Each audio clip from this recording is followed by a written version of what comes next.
My message is that we'll be watching you.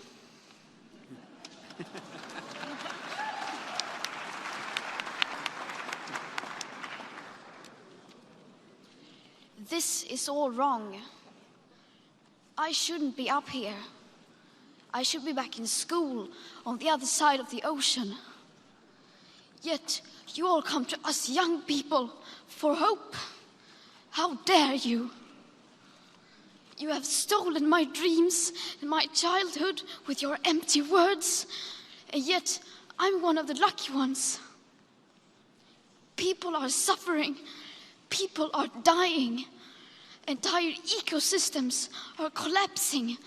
We are in the beginning of a mass extinction, and all you can talk about is money and fairy tales of eternal economic growth. How dare you?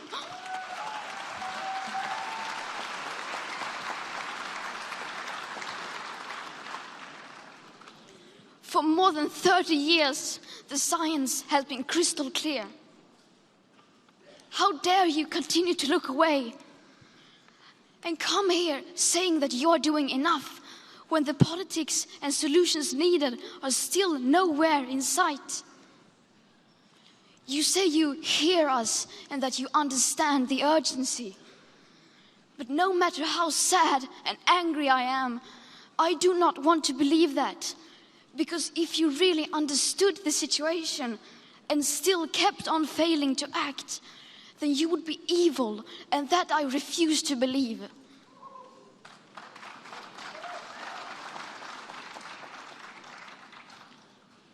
The popular idea of cutting our emissions in half in 10 years only gives us a 50% chance of staying below 1.5 degrees and the risk of setting off irreversible chain reactions beyond human control.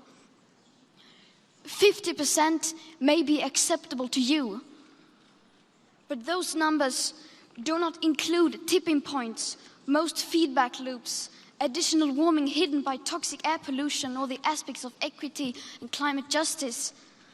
They also rely on my generation sucking hundreds of billions of tons of your CO2 out of the air with technologies that barely exist.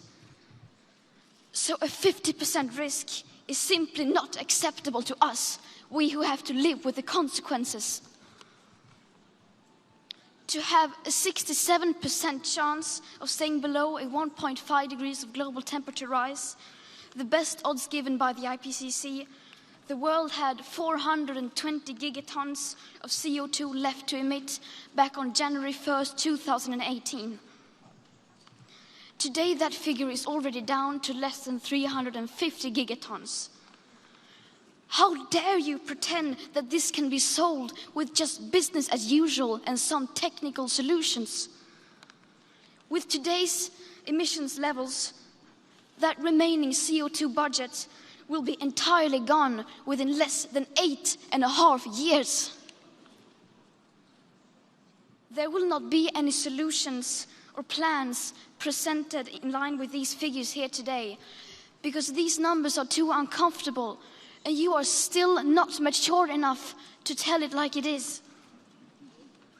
You are failing us. But the young people are starting to understand your betrayal. The eyes of all future generations are upon you. And if you choose to fail us, I say we will never forgive you.